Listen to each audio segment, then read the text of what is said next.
स्वागत है दोस्तों आपका हमारे इस यूट्यूब चैनल पे। दोस्तों इस वीडियो में हम जो 66 बीपीएससी पीटी टेस्ट सीरीज जो का मैं सीरीज चला रहा हूँ, इसमें आज आस्था आईएएस का यहाँ पे हमारे पास देखिए दो दो सेट है। आप लोग बताइएगा कौन सा सेट करवाना है। तो देख लीजिए, यहाँ पे एक है आस्था आईएएस भारतीय एवं बिहार अर्थव्यवस्था और 66 बीपीएससी पीटी टेस्ट 4, और उसके बाद एक सेट है हमारे पास समसामयिकी का जो कि बहुत ही बेहतरीन है, टेस्ट नंबर 8। मैंने 7 का एक था जो उसका वीडियो मैंने अपलोड कर दिया हूँ अपने यूट्यूब चैनल पे, आप लोग देख सकते हैं उसे। और उसमें 2-3 क्वेश्चन जो गलत थे उसको मैंने सुधार करके कमेंट बॉक्स में लिख दिया हूँ, तो वहाँ से भी आप लोग चेक कर सकते हैं सुधारा हुआ आंसर।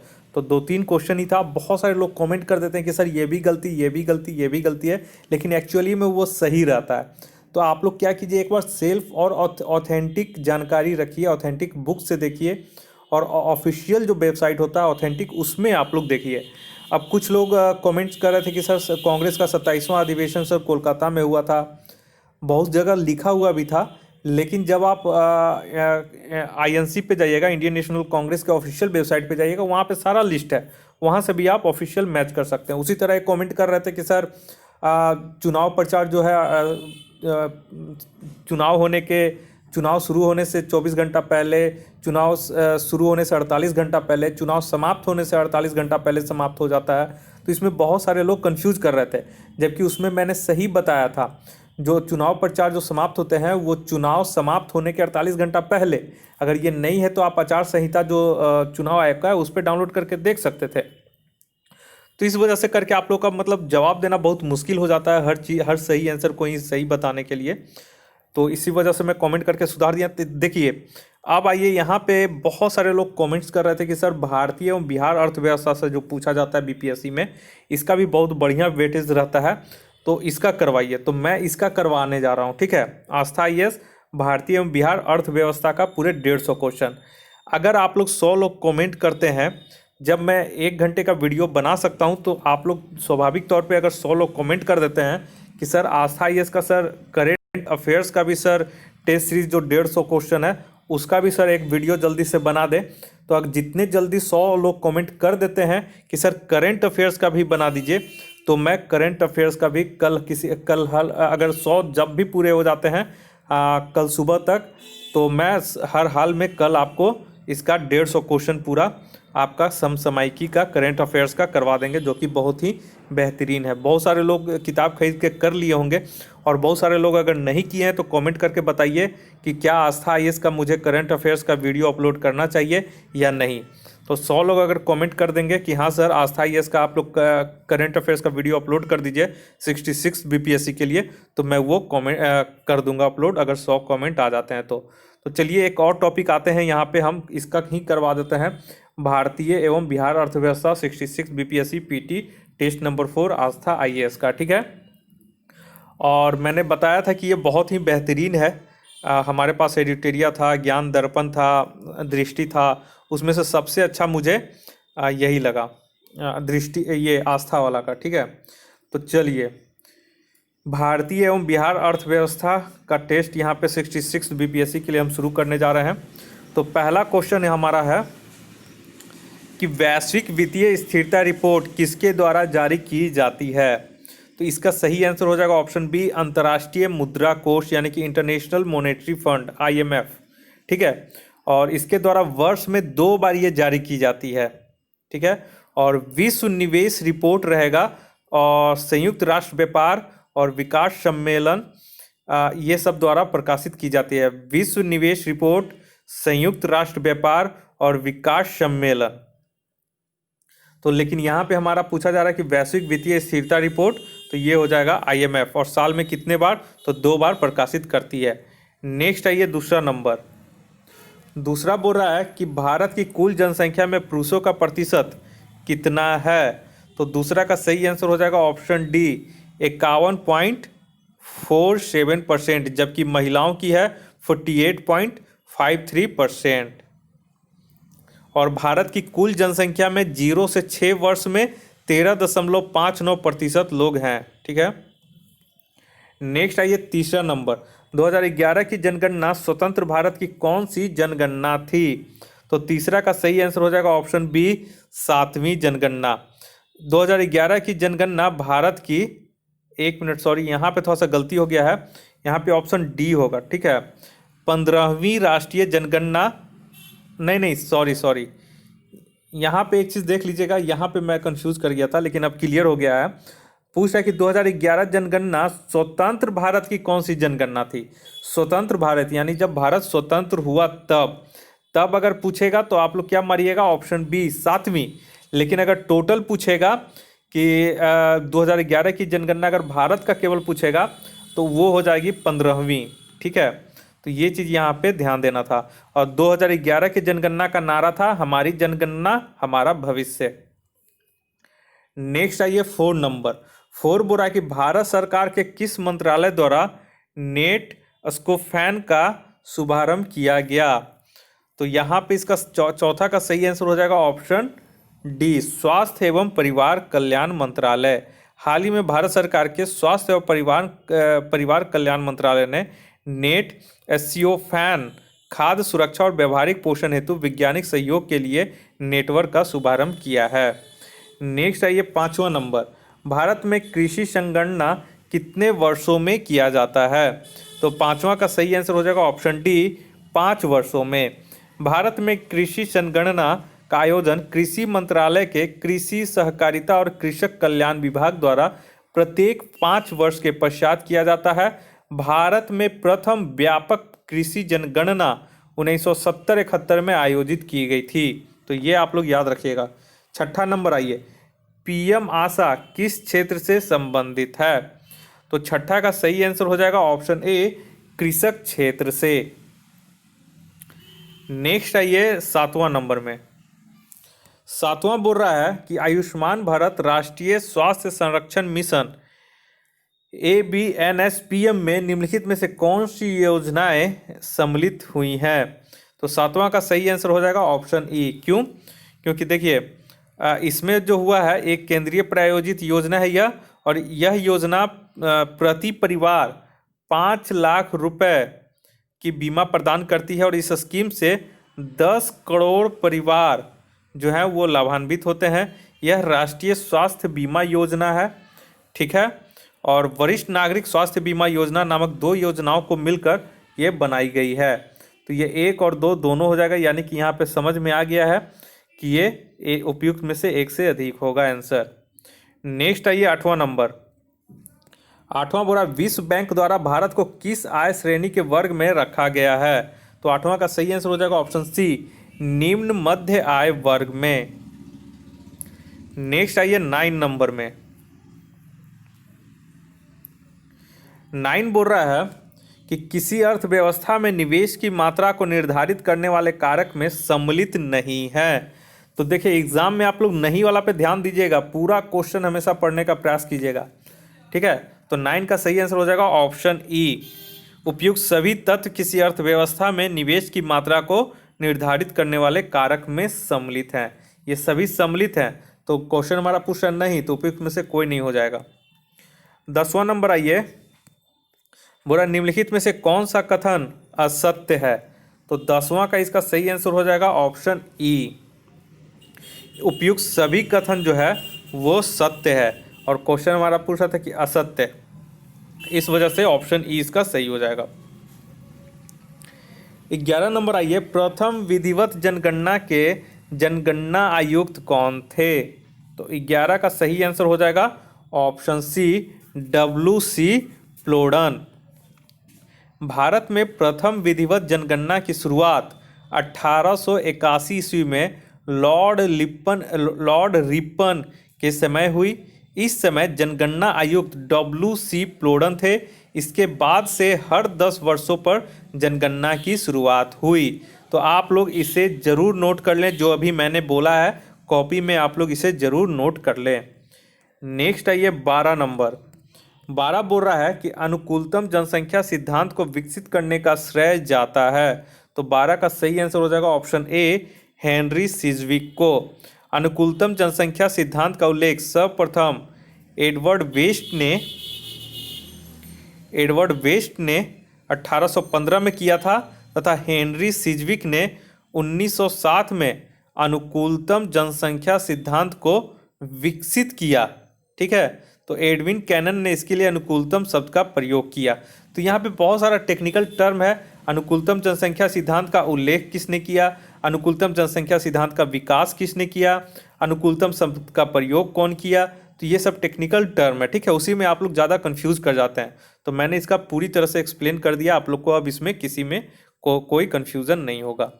नेक्स्ट आइए 13 नंबर, इनमें से कौन सी रिपोर्ट विश्व बैंक समूह द्वारा जारी नहीं किया जाता है। तो 13 का सही आंसर हो जाएगा ऑप्शन ए, डूइंग बिजनेस। तो विश्व बैंक समूह द्वारा डूइंग बिजनेस जारी नहीं किया जाता है। ठीक है, तो विश्व बैंक द्वारा डूइंग बिजनेस और विश्व विकास रिपोर्ट, कमोडिटी मार्केट आउटलुक, वैश्विक वित्तीय विकास रिपोर्ट एवं विश्व व्यापार रिपोर्ट जारी किया जाता है।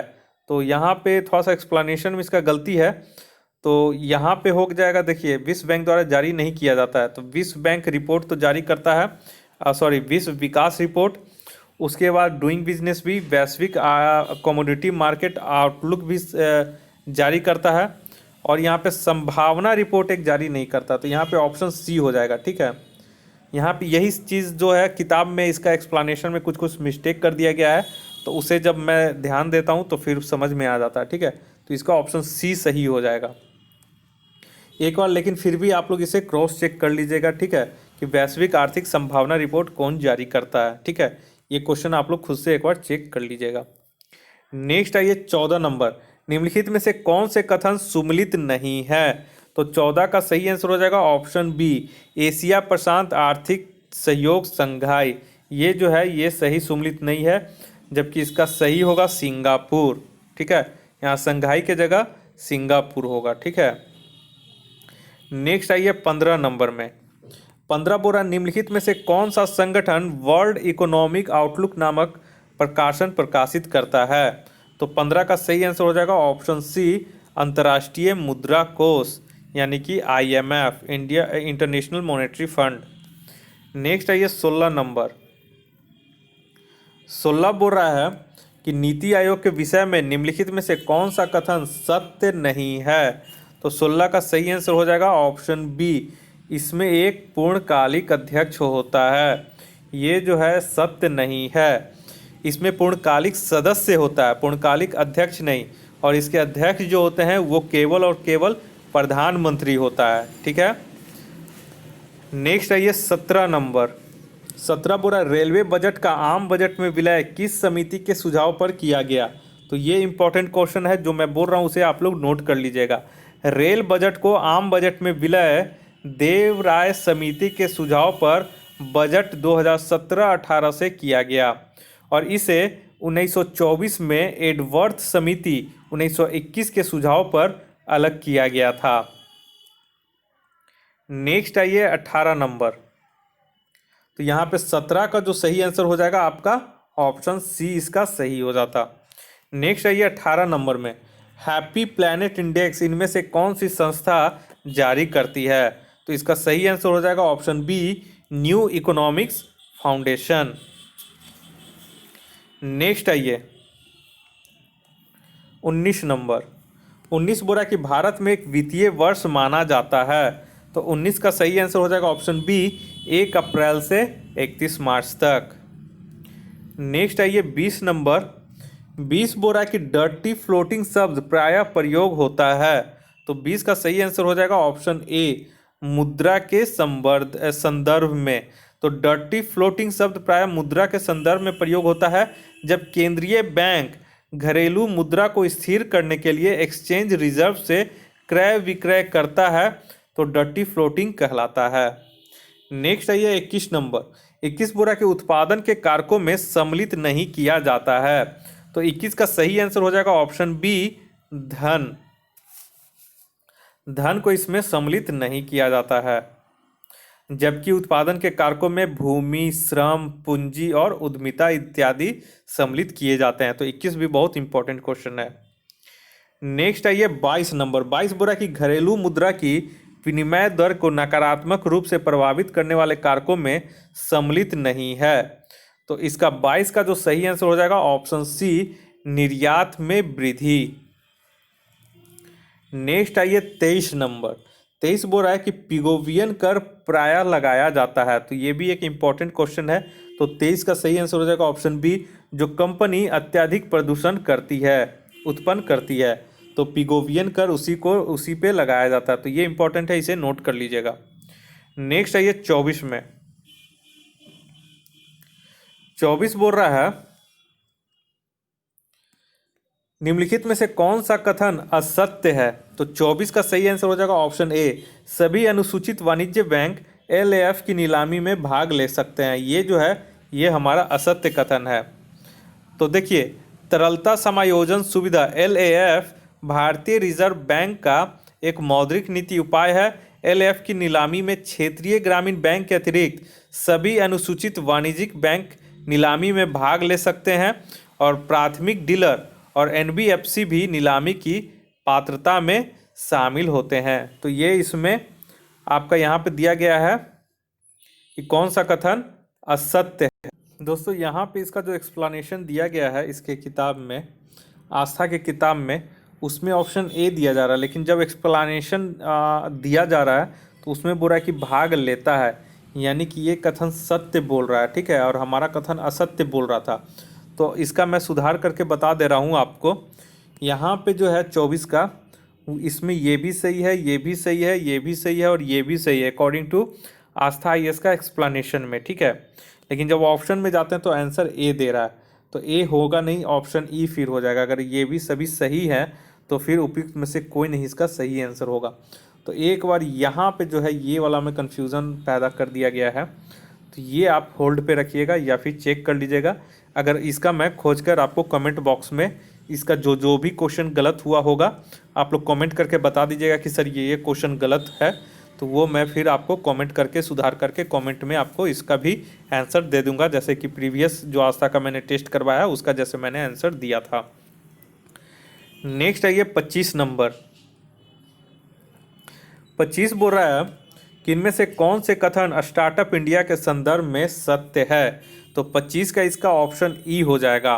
उपयुक्त सभी कथन यहाँ पे जो है वो सही है, ठीक है, इस वजह से इसका ऑप्शन ई सही हो जाएगा। नेक्स्ट आइए 26 नंबर। 26 बोल रहा है कि जीरो नेट ऐड का संबंध निम्नलिखित में से किस क्षेत्र से है। तो 26 का इसका सही आंसर हो जाएगा ऑप्शन डी, किसी देश की स्वनिर्भर अर्थव्यवस्था से। स्वनिर्भर मतलब आत्मनिर्भर, ठीक है। नेक्स्ट आइए 27 नंबर। एशियाई चाय गठबंधन में निम्नलिखित में से कौन से देश शामिल हैं। तो 27 का सही आंसर हो जाएगा ऑप्शन बी, इंडोनेशिया, चीन, भारत, जापान और श्रीलंका। नेक्स्ट आइए 28 नंबर में। किरीट पारेख समिति का संबंध निम्नलिखित में से किस क्षेत्र से है। तो 28 का सही आंसर हो जाएगा ऑप्शन डी, पेट्रोलियम पदार्थ के मूल्य निर्धारण से।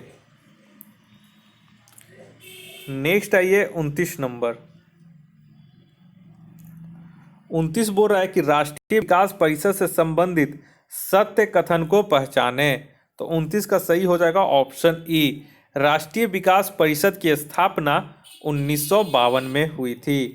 तो यहाँ पे 1951 दिया गया है, जबकि ये गलत हो जाएगा, 1952 में इसकी स्थापना हुई थी, ठीक है। राष्ट्रीय विकास परिषद एक संविधानेतर इकाई है, यानी कि संस्था है, तो बी इसका सही हो जाएगा।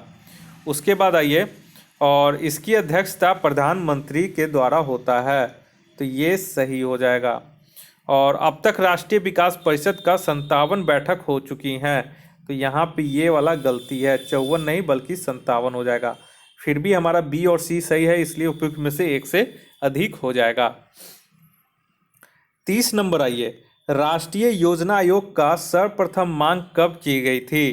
तो इसका सही आंसर हो जाएगा ऑप्शन बी, 1934 ईस्वी में भारतीय पूंजीपतियों के संगठन federation of Indian chambers of commerce and commodity यानी कि फिक्की ने राष्ट्रीय नियोजन की महत्ता को देखते हुए राष्ट्रीय योजना आयोग की मांग की थी।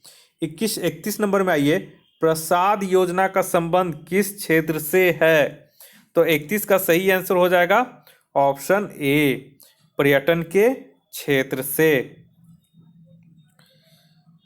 और भारतीय सरकार ने 2014-15 के बजट में तीर्थ यात्रा कायाकल्प तथा आध्यात्मिक संवर्धन अभियान यानी कि प्रसाद को शुरू किया था। नेक्स्ट है ये 32 नंबर, स्टैंड अप इंडिया योजना का उद्देश्य है। तो 32 का सही आंसर हो जाएगा ऑप्शन डी, अनुसूचित जाति, जनजाति एवं महिलाओं को उद्यमशीलता में बढ़ावा देना। नेक्स्ट है ये 33 में, प्रधानमंत्री मुद्रा योजना के तहत किशोर ऋण की राशि कितनी है। तो 33 का सही आंसर हो जाएगा ऑप्शन बी, 50,000 से 5 लाख रुपए तक। ये हो गया हमारा किशोर ऋण में, ठीक है। और अगर शिशु ऋण में जाएंगे तो अप टू 50,000 रुपए तक ऋण।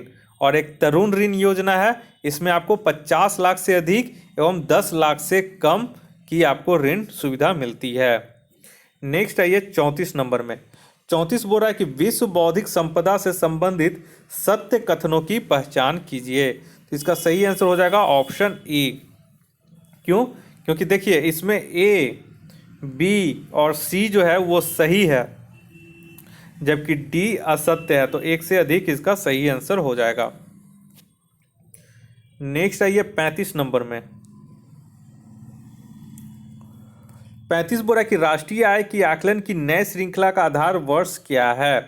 तो 35 का सही आंसर हो जाएगा ऑप्शन सी, 2011-12। ये राष्ट्रीय आय के आकलन की नई श्रृंखला का आधार वर्ष है।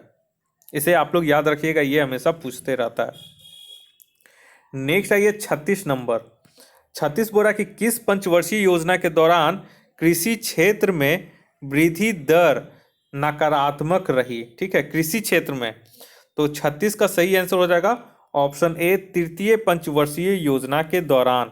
इसमें आपका तृतीय पंचवर्षीय योजना में आपका हुआ था कितना, तो हुआ था ये नकारात्मकता में अगर तो पूछेगा तो नकारात्मक में ये 0.73% थी। नेक्स्ट है ये 37 नंबर, 37 बोल रहा है कि भारत में वर्तमान में कितने इंडस्ट्रीज को कोर इंडस्ट्रीज में शामिल किया गया है। तो 37 का सही हो जाएगा ऑप्शन सी, 8। और 8 में कौन कौन है, तो इसमें हो जाएगा कोयला, कच्चा तेल, प्राकृतिक गैस, पेट्रोलियम, परिशोधन उत्पाद, उर्वरक, इस्पात, सीमेंट एवं विद्युत। नेक्स्ट आइए 38 नंबर, 38 बोल रहा है कि इनमें से कौन सी मुद्रा सबसे कम तरल है। तो 38 का सही आंसर हो जाएगा ऑप्शन बी, M4।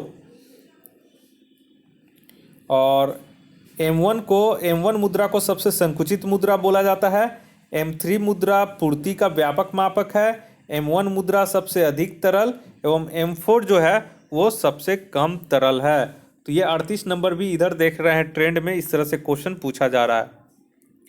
नेक्स्ट है ये 39 नंबर, 39 बोला कि रिजर्व बैंक ऑफ इंडिया के तहत कोई भी बैंक एक सीमा से कम दर पर ऋण नहीं दे सकता, यह सीमा कहलाती है। तो 39 का आपका सही आंसर हो जाएगा ऑप्शन ए, आधार दर। ठीक है, जिसके नीचे कोई भी अनुसूचित वाणिज्यिक बैंक अपने ग्राहक को कोई भी ऋण प्रदान नहीं करेगी। नेक्स्ट आइए 40 नंबर, 40 बोला कि वास्तविक मुद्रा में सम्मिलित है। तो 40 का सही आंसर हो जाएगा ऑप्शन ए, जो मुद्रा व्यवहारिक तरह से नोटों व सिक्कों के रूप में प्रचलन में है। नेक्स्ट आइए 41 नंबर, 41 बोल रहा है कि इनमें से किस मुद्रा को साख मुद्रा एवं बैंकिंग मुद्रा भी कहा जाता है। तो 41 का आंसर सही हो जाएगा ऑप्शन ए, ऐच्छिक मुद्रा। ऐच्छिक मुद्रा को साख मुद्रा एवं बैंकिंग मुद्रा भी कहा जाता है, क्योंकि यह किसी न किसी की साख पर चलती है। उदाहरण चेक जारी करने वाले की साख पर, हुंडी एवं विनिमय पत्र व्यापारियों की साख पर चलते हैं। तो इसी वजह से इन्हें ऐच्छिक मुद्रा कहा जाता है। नेक्स्ट है ये 42 नंबर, 42 बोल रहा है कि राष्ट्रीय सतत विकास कृषि मिशन की शुरुआत कब हुई थी। तो 42 का सही आंसर हो जाएगा ऑप्शन डी, 12वीं पंचवर्षीय योजना में। नेक्स्ट आइए 43 बोल रहा है कि स्वस्थ धारा खेत हरा निम्नलिखित में से किस योजना की टैगलाइन है। तो 43 का सही आंसर हो जाएगा ऑप्शन बी, मृदा स्वास्थ्य कार्ड योजना। और ये फरवरी 2015 में प्रधानमंत्री श्री नरेंद्र मोदी द्वारा राजस्थान के सूरतगढ़ से मृदा स्वास्थ्य कार्ड योजना की शुरुआत की गई थी। और इसी योजना का टैगलाइन है स्वस्थ धरा खेत हरा। नेक्स्ट है ये 44 नंबर, उपयुक्त में से कौन सा कथन सुमेलित नहीं है? तो 44 का सही आंसर हो जाएगा ऑप्शन ई। क्यों?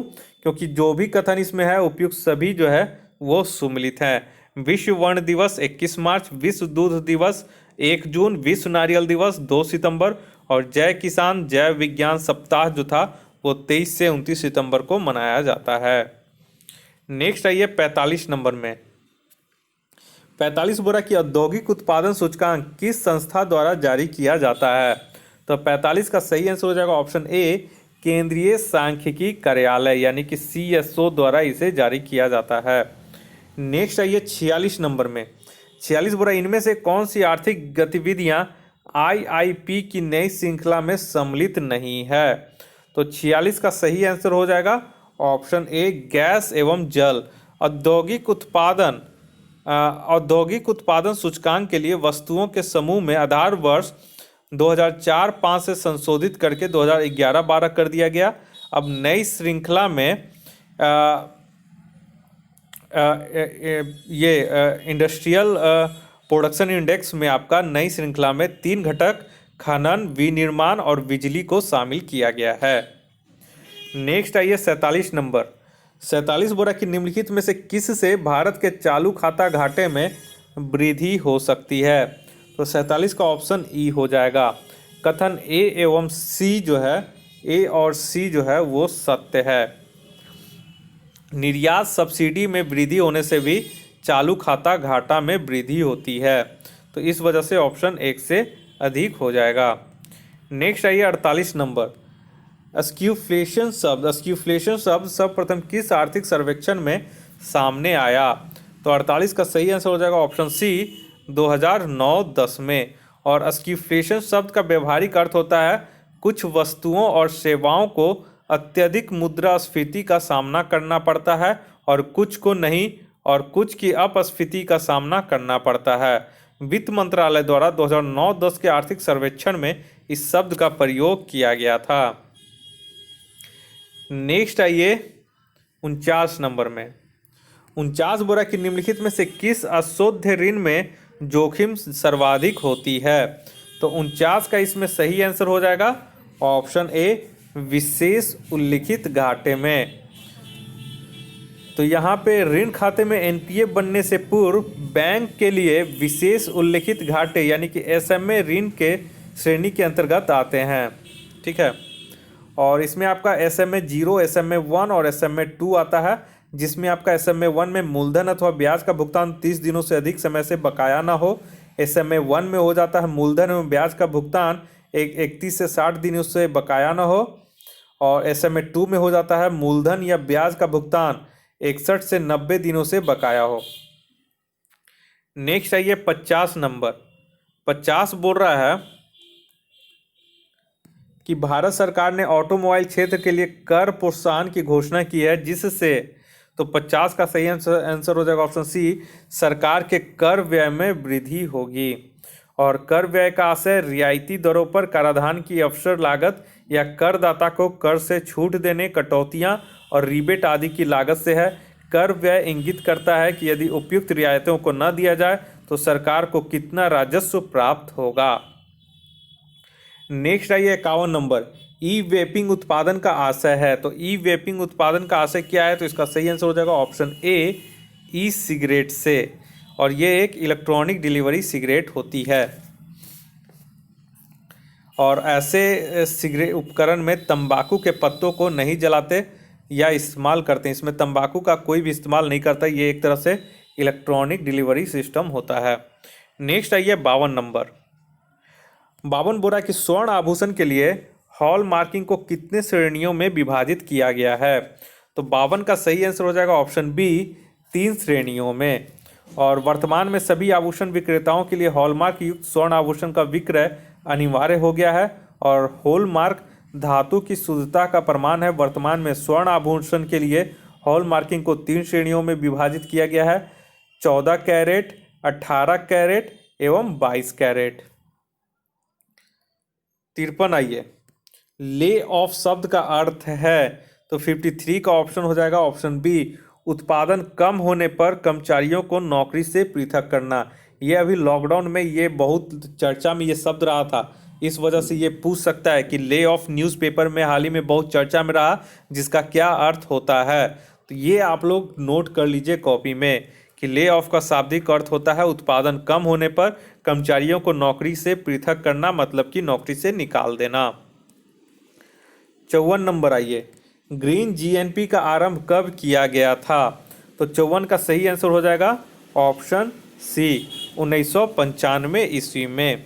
एक दी हुई समयावधि में प्रति व्यक्ति उत्पादन की वह अधिकतम संभावी मात्रा जो कि देश की प्राकृतिक संपदा को स्थिर बनाए रखते हुए प्राप्त की जाती है, ग्रीन जीएनपी कहलाता है। और सर्वप्रथम 1995 ईस्वी में ग्रीन जीएनपी प्रारंभ किया गया। नेक्स्ट आइए 55 नंबर। 55 बोल रहा है कि रंगराजन समूह द्वारा पोषण स्तर के लिए ग्रामीण क्षेत्रों में प्रतिदिन प्रति व्यक्ति प्रोटीन की आवश्यकता का माप है। तो 55 का आपका सही आंसर हो जाएगा ऑप्शन ए, 48 ग्राम। और ये प्रोटीन का पूछ रहा है, और अगर वसा का पूछेगा तो ग्रामीण क्षेत्र में आपका 28 ग्राम, और वसा का हम बोल रहे हैं कि ग्रामीण क्षेत्र में 28 ग्राम और शहरी क्षेत्र में 26 ग्राम। अब प्रोटीन के संदर्भ में पूछेगा तो ग्रामीण क्षेत्र में 48 ग्राम और शहरी क्षेत्र में 50 ग्राम। और अगर कैलोरी की प्रतिदिन प्रति व्यक्ति न्यूनतम आवश्यकता पूछेगा तो ग्रामीण क्षेत्र में 2155 कैलोरी और शहरी क्षेत्र में 2090 कैलोरी इसका सही आंसर हो जाएगा।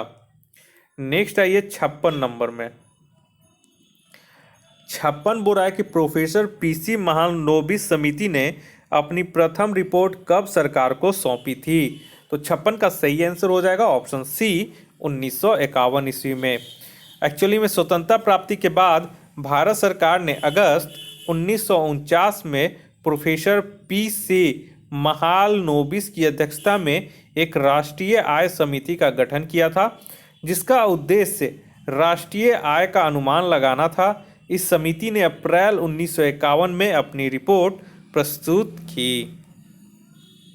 नेक्स्ट आइए 57 नंबर में। 57 बोल रहा है कि वर्ल्ड पॉपुलेशन प्रोस्पेक्टस 2015 के अनुसार कब तक भारत की जनसंख्या चीन से अधिक हो जाने का अनुमान लगाया गया है? तो 57 का सही आंसर हो जाएगा ऑप्शन सी, 2028 ईस्वी तक। लेकिन जो अभी करंट में है यूएन के द्वारा बताया गया है कि 2027 तक ये चीन से जनसंख्या आपका आगे हो जाएगा। नेक्स्ट आइए 58 नंबर में। 2011 की जनसंख्या के अनुसार कितने प्रतिशत लोग शहरी क्षेत्र में निवास करते हैं? तो 58 का सही आंसर हो जाएगा ऑप्शन सी, 31.2% लोग शहरी क्षेत्र में निवास करते हैं और शेष 68.8% ग्रामीण क्षेत्रों में। नेक्स्ट आइए 59 नंबर। 59 बोल रहा है कि 11 जुलाई 1987 को किस देश में 5 अरबवें बच्चे के जन्म से विश्व जनसंख्या दिवस के रूप में 11 जुलाई घोषित किया गया?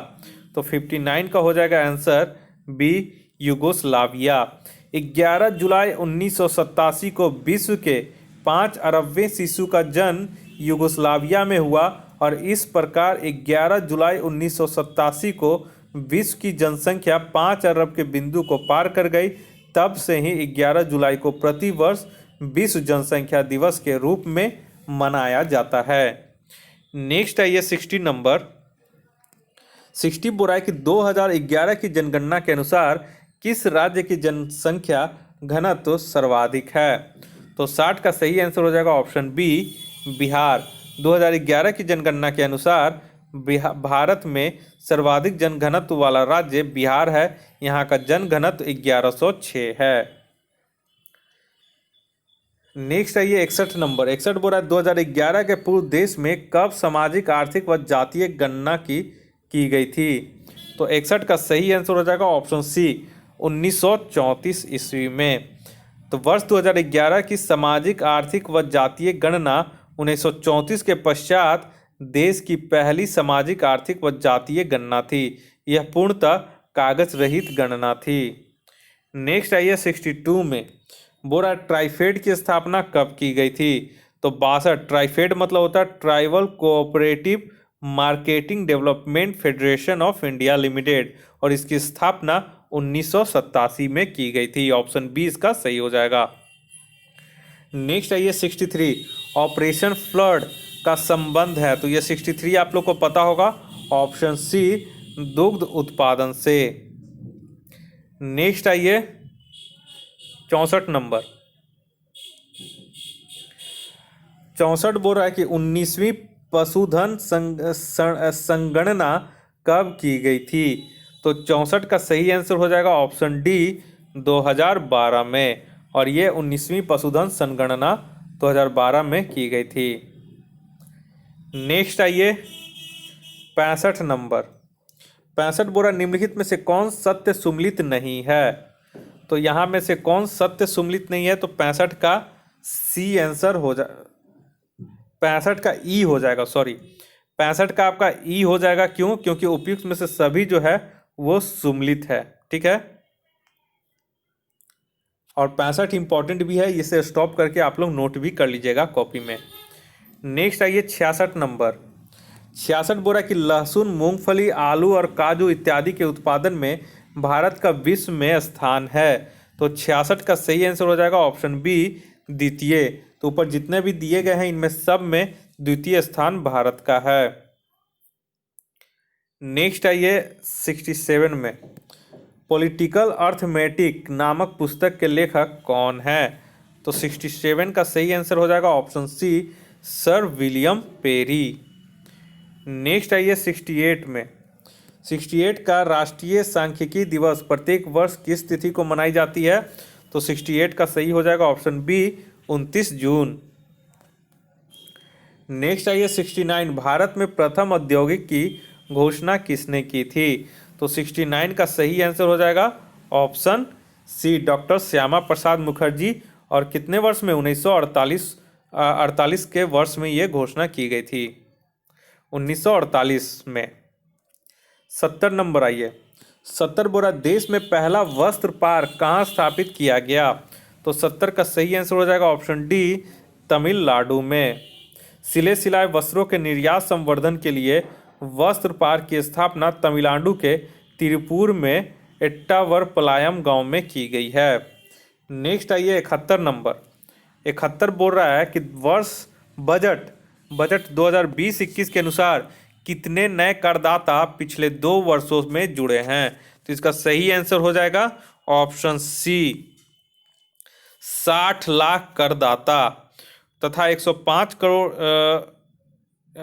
यहाँ पे, हाँ, 2020-21 के बजट में घोषित किया गया है कि पिछले 2 वर्षों में 60 लाख नए करदाता जुड़े हैं, तथा 105 करोड़ ई वे बिल सृजित किए गए हैं।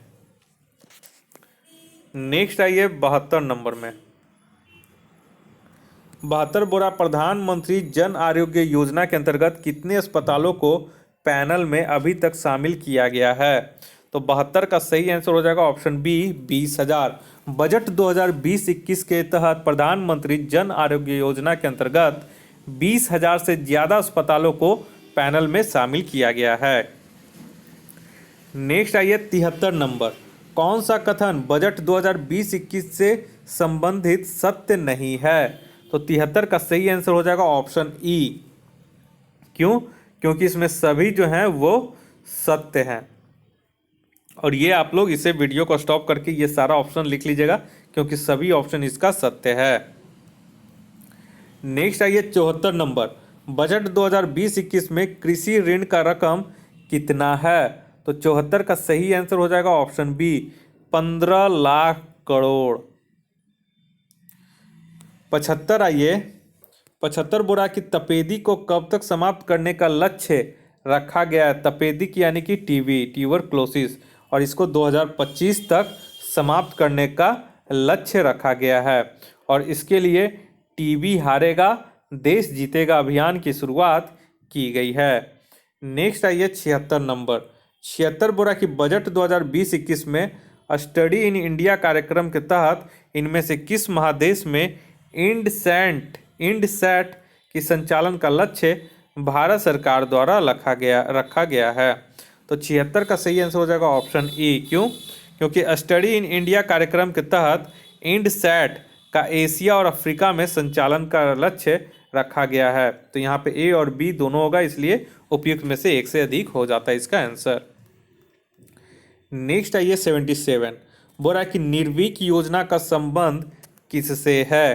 तो 77 का सही आंसर हो जाएगा ऑप्शन ए, निर्यात ऋण वितरण से। और ये जो है बजट 2020-21 में वित्त मंत्री ने घोषणा की है कि सरकार एक निर्विक यानी कि निर्यात ऋण विकास योजना लाने जा रही है, जिसके तहत निवेशकों को लोन दिया जाएगा एवं अगले 5 वर्षों में 100 लाख करोड़ रुपए का निवेश कराने का टारगेट है। नेक्स्ट आइए 78। बजट 2020-21 में राष्ट्रीय गैस ग्रिड को कितने किलोमीटर विस्तार का लक्ष्य रखा गया है? तो 78 का होगा ऑप्शन बी, 27,000 किलोमीटर। 79 बोल रहा है कि बजट 2020-21 में सकल घरेलू उत्पाद का लक्ष्य है। तो 79 का सही आंसर हो जाएगा ऑप्शन बी। कितना हो जाएगा?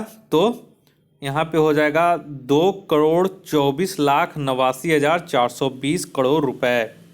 तो देखिए 2019-20 में संशोधित अनुमान में कितना था?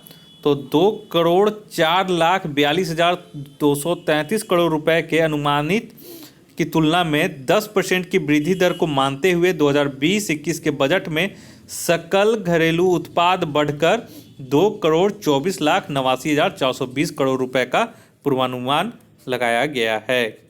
नेक्स्ट है ये 80 नंबर। बोला कि बजट 2020-21 में केंद्रीय क्षेत्र की योजना में कितने प्रतिशत खर्च का लक्ष्य रखा गया है? तो इसका सही आंसर हो जाएगा ऑप्शन ए, 13%। और ब्याज अदायगी में 18% है, और वित्त आयोग एवं अन्य अंतरण में 10% है, करों एवं शुल्कों के राज्य का हिस्सा में 20% शामिल किया गया है खर्च का लक्ष्य। नेक्स्ट है ये 81 नंबर। बोला कि छोटी सिंचाई परियोजना के तहत कितने हेक्टेयर भूमि को सम्मिलित किया जाता है? तो 81 का सही आंसर हो जाएगा ऑप्शन सी, 2000 हेक्टेयर तक। ठीक है। और अगर बड़ी सिंचाई परियोजना में होगा तो 10,000 हेक्टेयर से अधिक कृषि भूमि सम्मिलित किया जाता है, और मध्यम सिंचाई परियोजना में 2,000 हेक्टेयर से 10,000 हेक्टेयर तक के बीच का। ठीक है। नेक्स्ट आइए 82 में। 82 बोला कि बजट 2019-20 के अंतरिम बजट में वर्ष 2030 के लिए महत्वपूर्ण आयामों का भारत के विजन के रूप में उल्लेख किया है और इस विजन में सम्मिलित है। तो 82 का सही आंसर हो जाएगा ऑप्शन ई। क्यों? क्योंकि इसमें सभी जो है वह सम्मिलित हैं विजन में। 2030 जो विजन है उसमें ये सभी सम्मिलित हैं। नेक्स्ट है ये 83 नंबर। 83 बोल रहा है कि राजकोषीय उत्तरदायित्व एवं बजट प्रबंधन अधिनियम 2003 में भारत के सकल घरेलू उत्पाद से ऋण अनुपात को किस वर्ष तक 40% के स्तर पर लाने का लक्ष्य निर्धारित है? तो 83 का सही हो जाएगा ऑप्शन ए, 2024-25। नेक्स्ट आइए 84 में।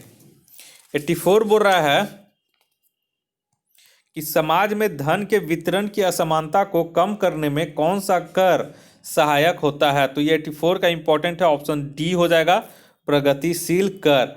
और प्रगतिशील कर का शाब्दिक अर्थ है कि कर का दर निम्न से उच्च तक बढ़ती है, जिसके परिणाम स्वरूप करदाता को औसत कर दर व्यक्ति की मामूली कर दर से कम होती है, और प्रगतिशील कर के विपरीत प्रतिकूल कर होता है। समाज में धन के वितरण की असमानता को कम करने में यही कर जो है हमारा प्रगतिशील जो कर है ये उपयोगी होता है। नेक्स्ट है 85। 85 बोल रहा कि वर्तमान में देश में कुल कितने राष्ट्रीय जल मार्ग हैं? तो यहाँ पे हो जाएगा ऑप्शन सी 6 वर्ष 2013 में सरकार द्वारा असम से कावड़ा नदी के एक प्रखंड को राष्ट्रीय जलमार्ग के रूप में मान्यता देने के बाद देश में राष्ट्रीय जलमार्गों की कुल संख्या 6 हो गई है। नेक्स्ट है ये 86 नंबर, निम्नलिखित में से किस संस्थान द्वारा राष्ट्रीय आय संबंधी आधिकारिक आंकड़ा जारी किया जाता है? तो 86 का सही हो जाएगा ऑप्शन सी, NSSO के द्वारा। और राष्ट्रीय प्रतिदर्श सर्वेक्षण संस्थान की स्थापना यानी कि NSSO की स्थापना 1950 में की गई थी और यह भारत सरकार के सांख्यिकी मंत्रालय के अधीन एक संगठन है और वर्तमान में इसका नाम राष्ट्रीय प्रतिदर्श सर्वेक्षण कार्यालय है और इसी संस्थान के द्वारा राष्ट्रीय आय संबंधी आधिकारिक आंकड़ा जारी किया जाता है। नेक्स्ट है 87 में, भारत का प्रथम पेमेंट बैंक किस कंपनी द्वारा स्थापित किया गया था? तो 87 का सही हो जाएगा option D, Airtel M commerce के द्वारा। तो भारतीय रिजर्व बैंक ने अगस्त 2015 को अपने एक आदेश द्वारा 11 पेमेंट बैंक की स्वीकृति प्रदान की और भारत में सर्वप्रथम एयरटेल एम कॉमर्स द्वारा पेमेंट बैंक की स्थापना की गई। नेक्स्ट है 88, नासकॉम निम्नलिखित में से किस क्षेत्र की कंपनियों का एक संगठन है? तो 88 का सही हो जाएगा ऑप्शन ए, सूचना प्रौद्योगिकी। National association of software and services company NASSCOM भारतीय सूचना प्रौद्योगिकी और बिजनेस प्रोसेसेस आउटसोर्सिंग यानी कि IT और BPO उद्योग की एक ट्रेड एसोसिएशन है। 89 में आइए, 89 बोला कि सबसे प्राचीनतम श्रम संगठन है। तो 89 का सही आंसर हो जाएगा ऑप्शन बी, AITUC यानी कि all India trade union Congress की स्थापना 31 अक्टूबर 1920 को बम्बई में हुई थी और यही सबसे प्राचीनतम श्रम संगठन भारत में है। नेक्स्ट आइए 90 नंबर, भारतीय कालीन प्रौद्योगिकी संस्थान कहाँ स्थापित किया गया है? तो 90 का सही आंसर हो जाएगा ऑप्शन ए, उत्तर प्रदेश में, उत्तर प्रदेश के भदोही में। ठीक है। नेक्स्ट है ये 91 नंबर, 91 बोल रहा है कि गोपीनाथ बोरोदोलाई अंतर्राष्ट्रीय हवाई अड्डा कहाँ स्थित है? तो 91 का सही आंसर हो जाएगा ऑप्शन बी, गुवाहाटी।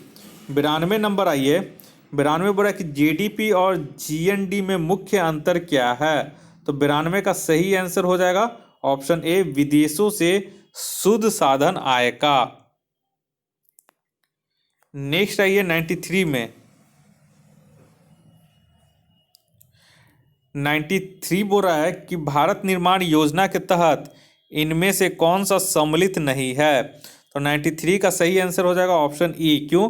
क्योंकि ग्रामीण क्षेत्र में आधारभूत सुविधाओं के विकास हेतु सरकार ने भारत निर्माण कार्यक्रम का शुभारंभ दिसंबर 2005 में किया था और इसके प्रमुख घटक हैं सिंचाई, ठीक है, ग्रामीण सड़कें, उसके बाद है ग्रामीण आवास, उसके बाद है ग्रामीण विद्युतीकरण। तो यानी कि इनमें से सभी जो हैं वो सम्मिलित हैं, लेकिन क्वेश्चन पूछ रहा था कि नहीं, तो उपयुक्त में से कोई नहीं हो जाएगा क्योंकि इसमें सभी सम्मिलित हैं। ठीक है। नेक्स्ट आइए 94, बोल रहा है कि सांविधिक तरलता अनुपात की न्यूनतम सीमा कब समाप्त की गई? यहाँ पे कम नहीं है बल्कि कब है। ठीक है। तो सांविधिक तरलता अनुपात यानी कि SLR, ठीक है। तो 94 का सही आंसर हो जाएगा ऑप्शन बी, 2007 में। केंद्र सरकार द्वारा 2007 में अध्यादेश जारी करके बैंकों के लिए सांविधिक तरलता अनुपात की न्यूनतम सीमा समाप्त कर दी है और 1949 की बैंकिंग नियमन अधिनियम के तहत इसकी न्यूनतम सीमा 25% थी। नेक्स्ट आइए 95 नंबर में, भारत में कुल कितने टकसाल हैं? तो 95 का सही आंसर हो जाएगा ऑप्शन ए, 4। और 4 कहाँ कहाँ है? तो सिक्कों का उत्पादन करने तथा सोने और चांदी की परख करने एवं तमगों का उत्पादन करने के लिए भारत सरकार टकसालें मुंबई में, कोलकाता में, हैदराबाद में और नोएडा में इसकी स्थित है। नेक्स्ट आइए 96 नंबर, 96 बोला भारत में सर्वप्रथम विशिष्ट पहचान संख्या VID भारत सरकार द्वारा किसे प्रदान किया गया? तो 96 का सही आंसर हो जाएगा ऑप्शन ए, रंजना सोनावने। सर्वप्रथम देश में विशिष्ट पहचान नंबर महाराष्ट्र के नंदुबार जिले के तेम्भली गांव की एक आदिवासी महिला रंजना सोनवने को 29 सितंबर 2010 को जारी किया गया। नेक्स्ट है ये 97 नंबर, विश्व की सर्वाधिक घनी आबादी वाले शहरों में दिल्ली का स्थान है। तो 97 का सही आंसर हो जाएगा ऑप्शन बी 7वां, जबकि प्रथम स्थान टोक्यो का है और मुंबई का स्थान जो है वो 6ठे नंबर पे है और कोलकाता हमारा 8वें नंबर पे है। नेक्स्ट है ये 98 नंबर, राजीव कुमार को नीति आयोग का उपाध्यक्ष कब बनाया गया? तो 98 का सही हो जाएगा ऑप्शन बी 2017 में इन्हें बनाया गया था। नेक्स्ट आइए 99 नंबर, आज़ादी पूर्व राष्ट्रीय नियोजन समिति के अध्यक्ष कौन थे? तो ये इंपॉर्टेंट क्वेश्चन है। तो 99 का सही आंसर हो जाएगा ऑप्शन सी पंडित जवाहरलाल नेहरू। भारत में नियोजन की आवश्यकता व संभावना पर विचार करने के लिए भारतीय राष्ट्रीय कांग्रेस ने 1938 ईस्वी में राष्ट्रीय नियोजन समिति का गठन किया गया था तथा इसकी अध्यक्षता पंडित जवाहरलाल नेहरू ने की थी। तो ये इंपॉर्टेंट क्वेश्चन है आपका। नेक्स्ट आइए 100 नंबर, बोला विश्व की सबसे लंबी दूरी की नॉन स्टॉप सेवा किस एयरलाइंस के द्वारा संचालित की जा रही है? तो 100 का सही हो जाएगा ऑप्शन बी कतर एयरलाइंस की। नेक्स्ट आइए 101, भारत में सर्वाधिक मोटर निर्यात किस बंदरगाह से होता है? तो 101 का सही आंसर हो जाएगा ऑप्शन बी नहवा शेवावन बंदरगाह। नहवा शेवा बंदरगाह या जिसे अब पहले जवाहरलाल नेहरू बंदरगाह भी कहा जाता है। यहीं से मोटर वाहनों को सर्वाधिक निर्यात होता है और यह भारत में सबसे बड़ा कंटेनर बंदरगाह है जो कि नवी मुंबई महाराष्ट्र के कोंकण क्षेत्र भूमि पर स्थित है। नेक्स्ट आइए 102 बोला कि सड़क मार्ग की लंबाई के आधार पर भारत में प्रथम स्थान किस राज्य का है? तो 102 का सही आंसर हो जाएगा ऑप्शन सी महाराष्ट्र का। नेक्स्ट आइए 103 नंबर, 103 बोल रहा है कि वास्तविक समय सकल भुगतान का वास्तविक अर्थ है। तो 103 का सही आंसर हो जाएगा ऑप्शन सी एक बैंक द्वारा दूसरे बैंक को वास्तविक समय में मुद्रा हस्तांतरण। नेक्स्ट आइए 104 नंबर, प्रीमियम पर निर्गमन का अर्थ होता है। तो 104 के इसका सही आंसर हो जाएगा ऑप्शन ए जब कंपनी अपने शेयर अंकित मूल्य से अधिक मूल्य पर बेचती है। नेक्स्ट आइए 105 नंबर, रुपए की परिवर्तनीयता का क्या तात्पर्य है? तो 105 का ऑप्शन सी हो जाएगा रुपए को अन्य प्रमुख मुद्राओं और अन्य प्रमुख मुद्राओं को रुपए में मुक्त रूप से परिवर्तित करने देने की अनुमति। नेक्स्ट आइए 106 नंबर, 106 बोला कि आज़ादी से लेकर अब तक कितने बार रुपए का अवमूल्यन किया जा चुका है? तो 106 का सही आंसर हो जाएगा ऑप्शन बी 3 बार। कब कब? 1949, 1966 और 1991 में रुपए का अवमूल्यन किया गया है, यानी कि मूल्य जो रुपए का जो वैल्यू था उसे कम कर दिया गया था। नेक्स्ट आइए 107 नंबर में, 107 बोल रहा है कि आईएमएफ ने एसडीआर को मुद्रा के रूप में कब अपनाया? तो 107 का सही आंसर हो जाएगा ऑप्शन सी 1970 ईस्वी में। तो एसडीआर आईएमएफ की मुद्रा है। आईएमएफ ने इसे 1969 में अपनाने का निर्णय लिया और 1970 से मुद्रा के रूप में अपनाया। व्यवहार में एसडीआर के सिक्के या नोट चलन में नहीं होते। आईएमएफ इसे केवल अपने हिसाब के बही खाते में रखता है। एसडीआर मतलब स्पेशल ड्राइंग राइट्स इसका फुल फॉर्म होता है और आईएमएफ मतलब इंटरनेशनल मॉनेटरी फंड।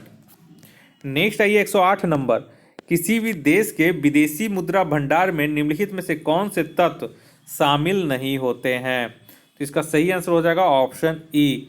किसी अर्थव्यवस्था के समय विशेष में कुल विदेशी मुद्रा को ही विदेशी मुद्रा भंडार कहा जाता है और किसी भी देश के विदेशी मुद्रा भंडार में शामिल होने वाले तत्व हैं विदेशी परिसंपत्तियां, ठीक है, उसमें हो जाता है विदेशी कंपनियों के शेयर, डिवेंचर, बॉन्ड्स इत्यादि, और फिर स्वर्ण भंडार, उसके बाद रिजर्व कोष यानी कि रिजर्व ट्रेंच उसी को कहा जाता है, और एसडीआर यानी कि स्पेशल ड्राइंग राइट्स यानी कि विशेष आहरण अधिकार, ये सभी जो है शामिल किए जाते हैं।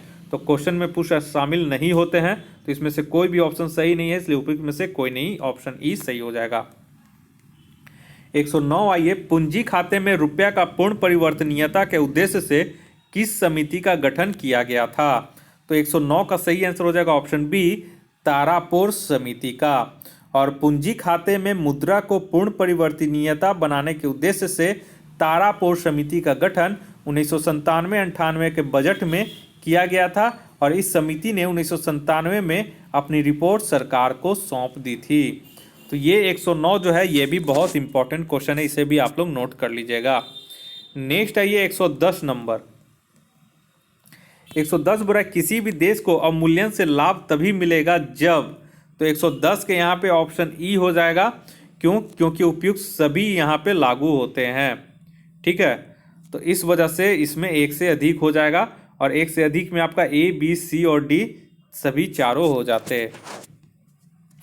नेक्स्ट आइए 111 नंबर। 111 बुरा अदृश्य मदों में सम्मिलित हैं, तो 111 का सही हो जाएगा ऑप्शन ई। तो उपयुक्त सभी जो है वो अदृश्य मदों यानी कि अदृश्य सेवाओं में सम्मिलित हैं, ठीक है। तो ये इसका सभी इसमें सम्मिलित हो जाएगा, इस वजह से ऑप्शन ई इसका सही हो जाएगा। नेक्स्ट आइए 112 नंबर। पूंजी खातों में रुपए को पूर्ण परिवर्तनीयता बनाने से निम्नलिखित में कौन से लाभ नहीं होंगे? तो 112 का सही आंसर हो जाएगा ऑप्शन ई। क्यों? क्योंकि उपयुक्त जो सभी हैं ये लाभ होंगे, लेकिन क्वेश्चन पूछा कि नहीं होंगे, तो कोई भी ऑप्शन मैच नहीं कर रहा है, इसलिए उपयुक्त में से कोई नहीं होगा, क्योंकि ये सभी लाभ होंगे, ठीक है। 113 नंबर। 113 2011 की जनगणना के अनुसार भारत में भूमिहीन परिवारों की संख्या है, तो 113 का सही आंसर हो जाएगा ऑप्शन ए, लगभग 5.40 करोड़ ये परिवारों की संख्या हो गए, और ये करीब आपका 30.04% बैठता है, जो कि आजीविका के लिए शारीरिक श्रम पर निर्भर हैं। नेक्स्ट आइए 114 नंबर। 114 बोल रहा है कि भारत का विश्व के उद्यमशीलता परितंत्र में कौन सा स्थान है? तो 114 का सही आंसर हो जाएगा ऑप्शन बी, तीसरा, और भारत इस मामले में ब्राजील एवं दक्षिण कोरिया से आगे है। नेक्स्ट आइए 115, डिफरेंस इन डिफरेंसेस पद्धति क्या है? तो डिफरेंस इन डिफरेंसेस पद्धति, तो 115 का सही हो जाएगा ऑप्शन सी, दो अवधियों के बीच जनसंख्या की तुलना करती है। नेक्स्ट आइए, और ये एक सांख्यिकी तकनीक है। 116 आइए, राष्ट्रीय खाद्य सुरक्षा अधिनियम 2013 के अंतर्गत कितने प्रतिशत ग्रामीण व कितने प्रतिशत शहरी जनसंख्या को खाद्यान्न उपलब्ध कराने हेतु बाध्य है? तो 116 का सही आंसर हो जाएगा ऑप्शन बी, 75% ग्रामीण क्षेत्र और 50% शहरी क्षेत्र की जनसंख्या को खाद्यान्न उपलब्ध कराने हेतु बाध्य है। नेक्स्ट आइए 117 नंबर। निम्नलिखित में से असत्य कथनों की पहचान कीजिए।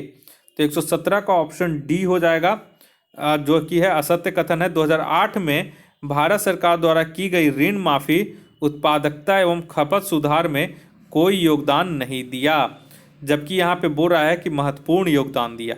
इसी वजह से ये गलत है, क्योंकि इसमें कोई योगदान नहीं दिया। 118 ये आर्थिक समीक्षा 2019-20 के तहत अगर assemble in India for the world को मेक इन इंडिया में विलय कर दिया जाए तो भारत 2025 तक भारत निर्यात में कितने प्रतिशत की भागीदारी बढ़ा सकती है? तो 118 का सही हो जाएगा ऑप्शन बी, 3.5% तक ये बढ़ा सकती है, एवं 3.5% बढ़कर ये 6% हो जाएगा।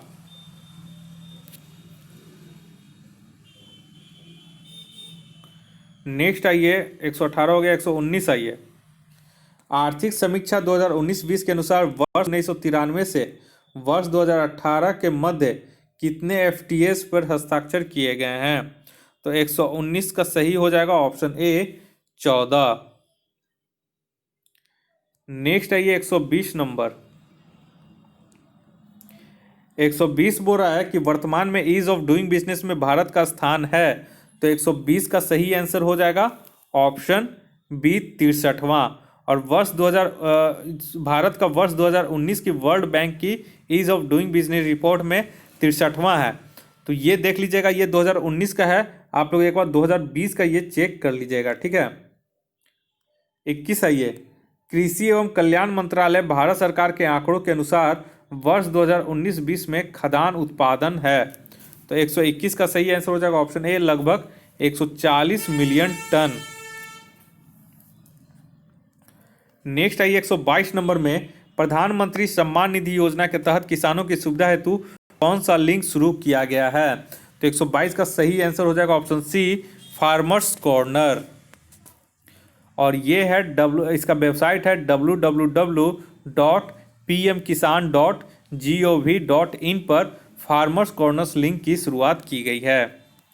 123 नंबर आइए, वर्ष 2019-20 के आंकड़ों के अनुसार किसानों की आय वर्ष 2022 तक दुगना करने में सबसे महत्वपूर्ण घटक किस उत्पादन को दिया गया है। तो 123 का सही हो जाएगा ऑप्शन ए, मधुमक्खी पालन को। 124 आइए, 124 बोला वर्ष 2019-20 की तुलना में वर्ष 2020-21 में बिहार का बजट अधिक है। तो कितना करोड़ अधिक है। तो 124 का सही हो जाएगा ऑप्शन बी, 11,260 करोड़ रुपए। और बिहार राज्य का बजट वर्ष 2004-05 में 23,855 करोड़ रुपए था, जो 2019-20 में 8 गुना से अधिक बढ़कर 2,501 करोड़ हो गया एवं 2020-21 में यह बढ़कर 2,11,761 करोड़ रुपए हो गया। 125 आइए, वर्ष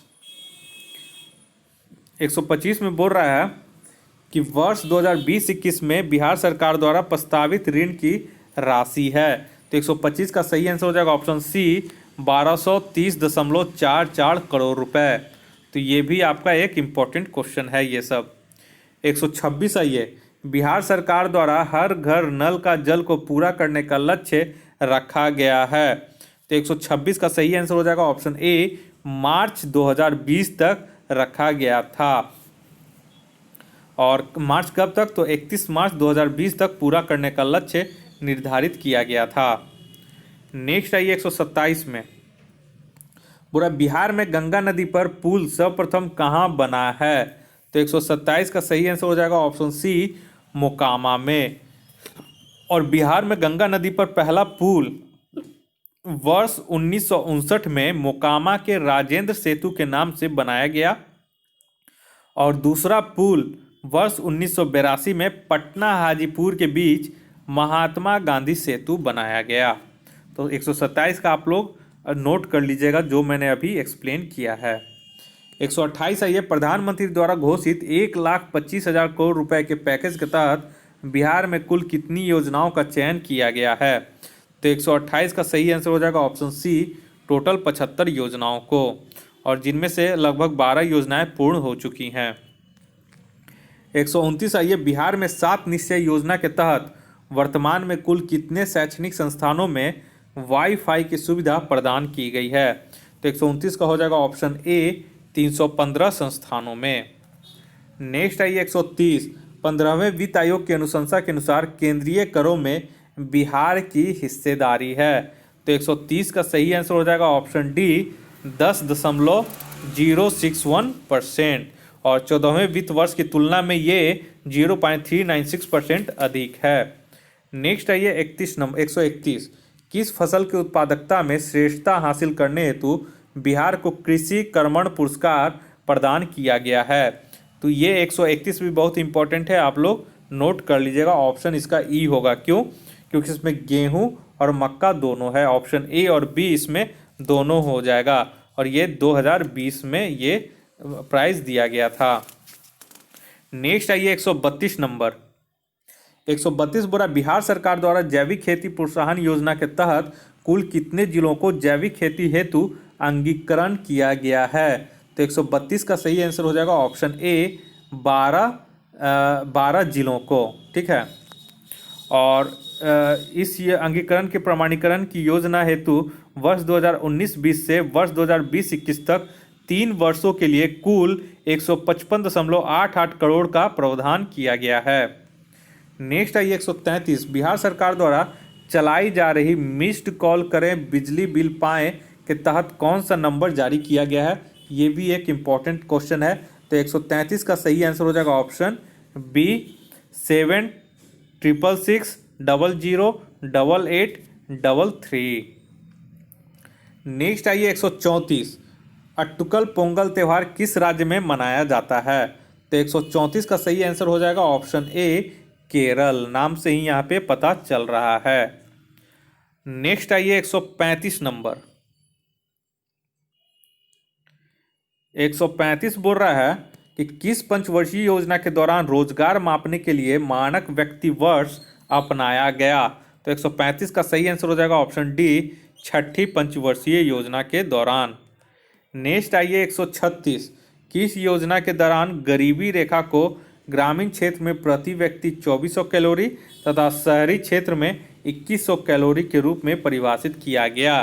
तो ये भी इम्पोर्टेंट क्वेश्चन है। 136 का बी हो जाएगा छठी पंचवर्षीय योजना में। नेक्स्ट आइए 137। 137 बोला देश में फेमा कब से प्रभावी हुआ? तो 137 का हो जाएगा ऑप्शन सी 2003 में। नेक्स्ट आइए 138, बोल रहा है कि जीडीपी पर कैपिटा के आधार पर सबसे पहले स्थान पर कौन सा है? तो 138 का सही हो जाएगा ऑप्शन बी कतर। कैपिटा मतलब पर कैपिटा इनकम, पर व्यक्ति जो होता है कैपिटा कितना वहाँ पे होता है जीडीपी का। 139 देखिए, जनसंख्या वृद्धि से आर्थिक विकास की गति।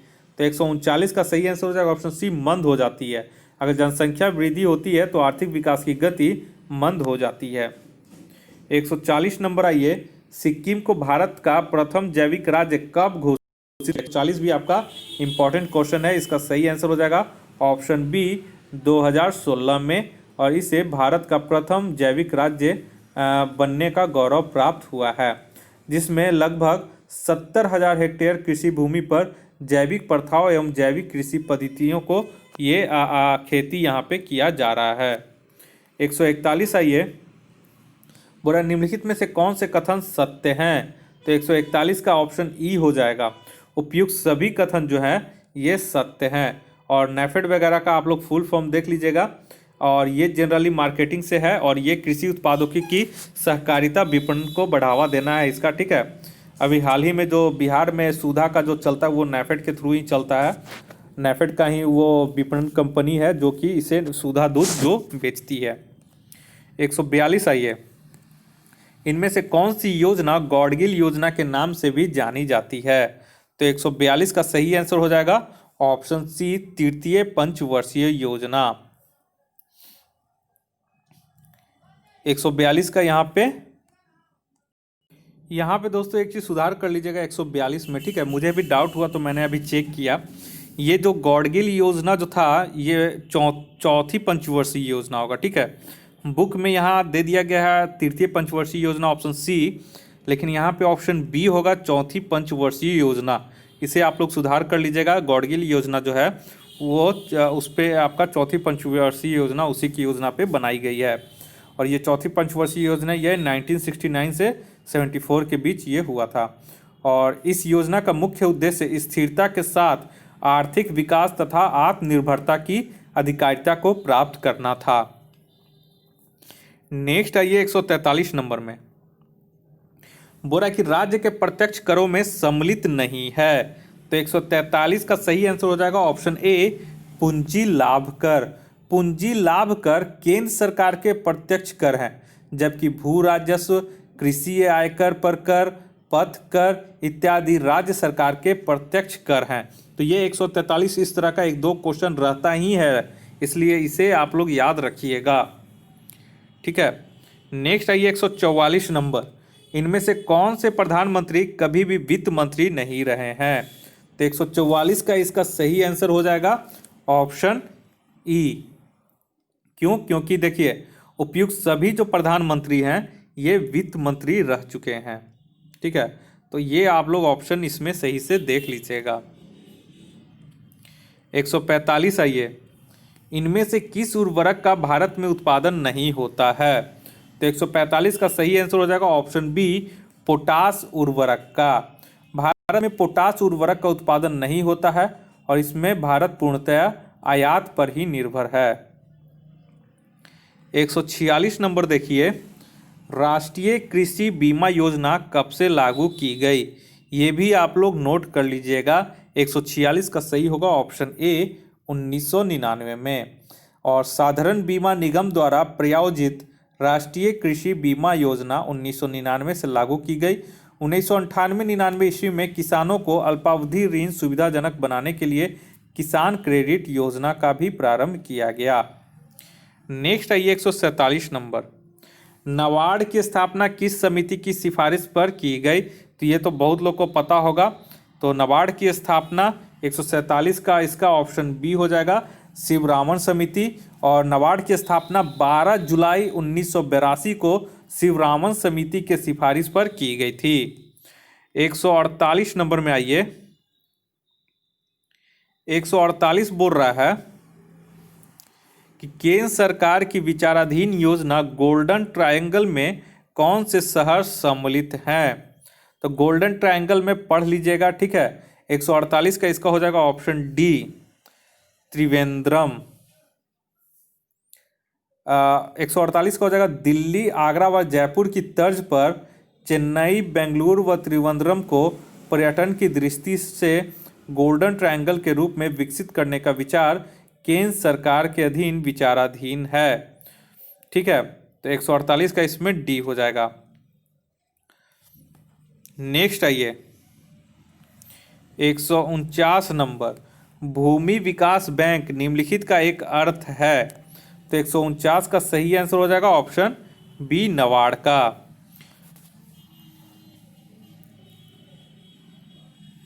नेक्स्ट आइए, क्योंकि ये नाबार्ड से ही संबंध है। नेक्स्ट आइए 150 नंबर, 150 बोल रहा निम्नलिखित में से कौन सा वर्ष भारत में जनसंख्या विस्फोट का वर्ष कहलाता है? तो ये बहुत लोगों को पता होगा, ऑप्शन ए 1921। तो दोस्तों इस तरह से हमारा ये सेट कंप्लीट हो चुका है, पूरा 1 से लेके 150 तक। और ये बहुत ही इंपॉर्टेंट सेट है। और ये आपका आस्था आईएएस का भारतीय एवं बिहार अर्थव्यवस्था था। अगर आप लोग 100 लोग कमेंट करते हैं तो मैं ये नेक्स्ट जो है ये आस्था आईएएस समसामयिकी का जो है करंट अफेयर्स का जो टेस्ट है, जो कि बहुत ही मुझे पढ़ने में इंपॉर्टेंट लगा है। लेकिन चूंकि अगर आप लोग इंटरेस्ट लीजिएगा, कमेंट कीजिएगा अगर 100 लोग कि सर इसका आस्था आईएएस का सर करंट अफेयर्स का भी करवा दें, तो मैं इसका ज़रूर कल हर हाल में इसका अपलोड कर दूंगा वीडियो, और आप लोग एग्जाम से पहले पढ़ सकते हैं। लेकिन अगर आप लोग इंटरेस्ट नहीं दिखाइएगा तो फिर मैं इसका वीडियो छोड़ दूंगा, फिर मैं इसका वीडियो आप नहीं बनाऊंगा। इस वीडियो को देखने के लिए आप लोग का बहुत बहुत शुक्रिया। आपका दिन मंगलमय हो। धन्यवाद।